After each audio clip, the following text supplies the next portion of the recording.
नमस्कार, बहुत बहुत स्वागत आपका न्यूज 24 पर। मैं आपके साथ पूजा राठौर शर्मा। और आज विजयदशमी के मौके पर आरएसएस प्रमुख मोहन भागवत, उनका एक बयान इस वक्त काफी सुर्खियों में है। और जो बड़ा बयान यहां पर संघ प्रमुख ने दिया है, उसमें उन्होंने हर मुद्दे पर आज कोई ना कोई संदेश देने की कोशिश की। मणिपुर हिंसा से किसको फायदा है, मणिपुर हिंसा का मामला उठाते हुए उन्होंने सीधा सीधा सवाल दागा। आरएसएस समाज को जोड़ने का काम करता है, ये बात कही मोहन भागवत ने। साथ ही कहा कि आरएसएस चाहता है देश में शांति हो। तो विजयदशमी के कार्यक्रम में संघ प्रमुख का बयान सुनिए।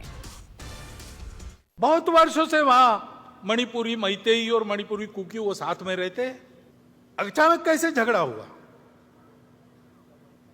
सीमा लगत क्षेत्र है वो भारत का, वहां पर ऐसा होना, वहां पर अलगाव की बातें खड़ी होना, वहां पर ऐसे आपस में झगड़े होना, इससे किसका फायदा है? बाहर की शक्तियों का भी फायदा है। बाहरी लोग थे क्या करने वाले? मजबूत सरकार है और तत्पर भी है। स्वयं गृह मंत्री वहां जाकर बैठे 3 दिन, और मिनिस्टर जाके वहां 15-15 दिन रहे, सारा प्रयास किया। वहां की सरकार चाहती नहीं। ये हम देखते हैं तो ध्यान में आता है कि इसमें ये हो नहीं रहा है, ये कराया जा रहा है। केवल शांति का प्रश्न नहीं, अब समाज को जोड़ने का भी प्रश्न है। संघ के स्वयंसेवक पहले से अंत तक वही करते रहे, आज भी कर रहे हैं। सबकी सेवा कर रहे हैं, समदृष्टि से सबको देख रहे हैं, सबके पास जा रहे हैं, सबसे बात कर रहे हैं शांति रखने की। और ऐसी परिस्थिति में भी समाज में टूटन पैदा न हो, इसके लिए उस परिस्थिति में भी अपनी जान हथेली पर रखकर काम कर रहे हैं। और चलिए इसी पर मेरे सहयोगी कुमार गौरव जुड़ रहे हैं ज्यादा जानकारी के साथ। कुमार गौरव, आज आरएसएस प्रमुख मोहन भागवत का ये बयान, क्योंकि उन्होंने यहां से हर मुद्दे को छेड़ने की कोशिश की है, हर मुद्दा इस मंच से उठाने की कोशिश की। बात अगर मणिपुर हिंसा को लेकर हो, G20 को लेकर हो, अगर हम उनका पूरा बयान देखते हैं, और इसके अलावा राम मंदिर को लेकर भी उन्होंने एक बड़ा संदेश यहां देने की कोशिश की।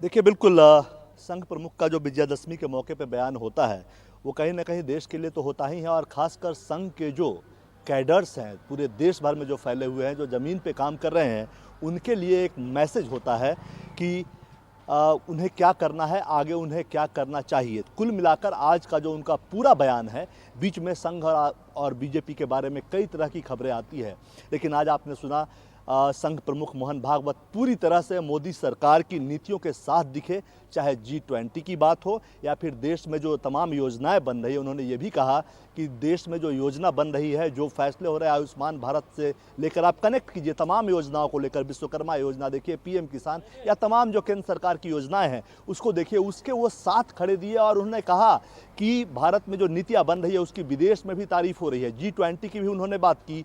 G20 एक सफल आयोजन था। एशियाई खेलों की बात की कि सबसे ज़्यादा पदक इस बार जीते हैं। तो कहीं ना कहीं देश की जो मान बढ़ाने वाली चीज़ें थी उसको लेकर मोहन भागवत ने एक तरह से परोक्ष या प्रत्यक्ष जिस तौर पे कहिए, सरकार की मोदी सरकार की पीठ थपथपाते हुए नजर आए। हाँ, जो एक बड़ा फेल्योर है मोदी सरकार का, मणिपुर की हिंसा, उस पर भी उन्होंने बात करते हुए कहा कि जो सरकार इंगित कर रही थी, जो इशारा कर रही थी, सरकार तत्पर थी उस हिंसा को रोकने के लिए, लेकिन ये हिंसा करवाए जा रहे हैं। वर्षों से, दशकों से कुकी और मैतेई समुदाय साथ में रहते हैं, लेकिन इस तरह की हिंसा नहीं हुई। अभी विभाजन की स्थिति वहाँ पैदा हुई है, तो वो सीमा पार से हो रही है। साथ ही उन्होंने ये भी कनेक्ट किया है कि सीमा पार से जो होता है, देश में बैठे हुए कुछ लोग उस पर अपनी राजनीतिक दुकान भी चलाना चाहते हैं। उनके बोलने का, बयान का मतलब ये है, सरकार को क्लीन चिट है, मोदी सरकार की ने जो वहाँ एक्शन दिखाया, जिस तरह से काम किया है, उसको क्लीन चिट है। लेकिन वहीं इशारों में ही सही विपक्ष पे एक हमला है,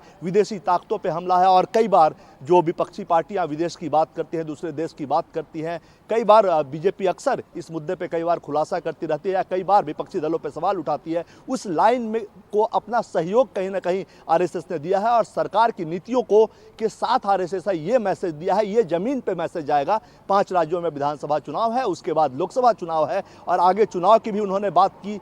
संघ प्रमुख ने यह भी कहा कि समाज को तोड़ने की बात की जाएगी। तो इसलिए हिंदुत्व का कार्ड होता है कि समाज में अगर अलग अलग जातियों में टूट पैदा हो और वहीं अगर आप हिंदुत्व की समग्र हिंदू और जो ज़्यादा संख्या में जो बहुलवादी संख्या है हिंदुओं की उसकी बात करेंगे तो वो एकजुटता आती है। तोड़ने की जो कोशिश होती है वो सफल नहीं हो पाता। कहीं ना कहीं इसको जाति जनगणना और ओबीसी रिजर्वेशन की बात से जो विपक्ष लगातार उठा रहा है उससे जोड़कर राजनीतिक तौर पे देखा जा सकता है। पूरा का पूरा भाषण जो उनका था प्रधानमंत्री मोदी की पीठ थपथपाते हुए था और साथ ही आगे का मैसेज था। और संघ के कैडर्स को ये मैसेज मिला है कि मोदी जो भी कर रहे हैं वो संघ की नीतियों के हिसाब से है और आगे भी उनका साथ देना है, देश की चुनौतियों से मिलकर निपटना है। तो एक तरह से आज का जो मैसेज है वो प्रधानमंत्री मोदी की सरकार, उनकी नीतियों पे एक तरह से रबर स्टैंप है। एक तरह से एक थंब दिया है आरएसएस प्रमुख ने कि आप जो कर रहे हैं ठीक कर रहे हैं और हमारा पूरा कैडर आगे चुनाव में भी आपके साथ होगा। और जाहिर तौर पे संघ अपने को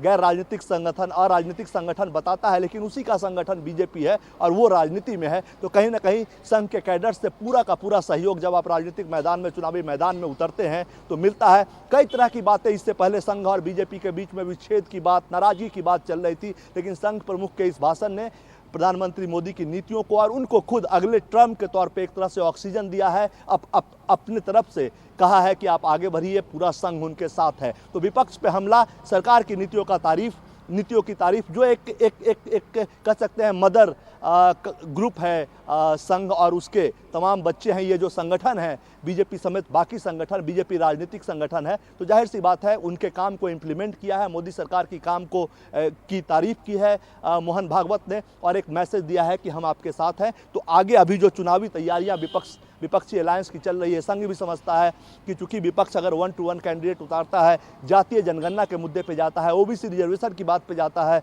तो कहीं ना कहीं बीजेपी के लिए एक मुश्किल हो सकता है। इसलिए हिंदुत्व, राम मंदिर की बात करना और जहां पे भी जो भी फेल्योर रहा है, एक तरह से मणिपुर को आप फेल्योर कह सकते हैं केंद्र सरकार का, इसमें कोई दो राय नहीं है। क्योंकि ओवरऑल गृह मंत्रालय के तौर पे जिम्मेवारी केंद्र सरकार की होती है, उसमें वो उसको समय से कंटेन करने में मोदी सरकार विफल रही है। लेकिन उसमें भी एक एंगल दिया है संघ ने कि बाहर के लोग डिस्टेबलाइज करना चाहते हैं और जो ये आरोप है, जो केंद्र पे आरोप लग रहा है, उसको हल्का करने का प्रयास संघ प्रमुख की तरफ से किया गया है। जी बिल्कुल। तो ऐसे में क्योंकि आप जब बोल रहे हैं ना कुमार गौरव, तो मुझे ऑर्गेनाइजर का वो लेख याद आ रहा है जिसमें मोदी के ही करिश्माई नेतृत्व को लेकर सवाल उठाए गए थे और आज अब मंच से जब भाषण दिया तो उसमें मोदी सरकार की तमाम योजनाओं की तारीफ करना, अपना समर्थन सरकार के लिए देना, ये जो चेंज है इसके पीछे आप क्या वजह देख रहे हैं? क्या ये भी चुनावों का असर ही कहा जाए?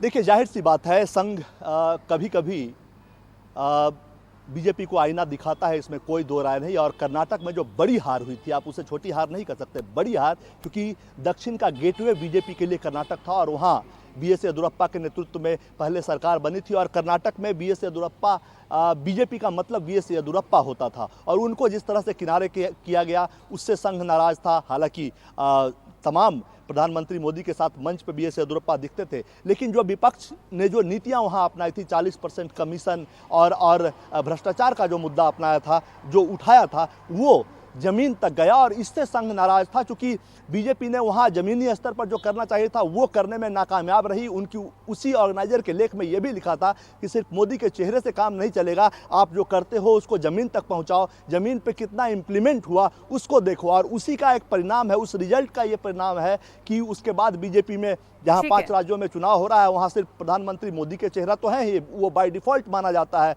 कि मुख्यमंत्री का चेहरा नहीं है तो मोदी का चेहरा होगा, लेकिन कमल के चेहरे पे जाओ और केंद्र ने जमीन पर जो काम किया है उसके लिए 9 साल में जो काम किया है उसके लिए सरकारी रथ यात्रा निकाली जा रही है। चलिए, तो आज इस मंच से एक मंच से कई निशाने यहाँ पर साधे हैं मोहन भागवत ने और उसका आगे कितना सियासत पर असर दिखेगा वो तस्वीरें देखना बिल्कुल बाकी होगा। बहुत बहुत शुक्रिया आपका कुमार गौरव इस तमाम जानकारी के लिए।